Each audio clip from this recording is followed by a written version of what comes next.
Hello guys, আসসালামু আলাইকুম। আপনাদের সকলকে স্বাগতম জানাই আমার চ্যানেল তনুজা ব্লগে।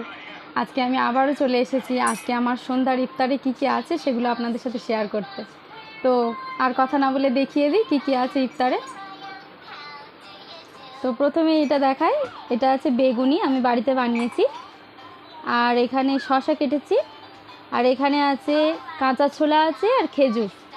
এখানে ছোলা আলু দিয়ে ভাজা করেছি। এখানে আছে লস্যি, এই যে লস্যি আছে। আর এখানে আছে মিষ্টি দই। আর এখানে আছে শরবত, লবণ আর লেবু দিয়ে চিনি দিয়ে শরবত বানিয়েছি। তো আজকে এইগুলো আমার ইফতার।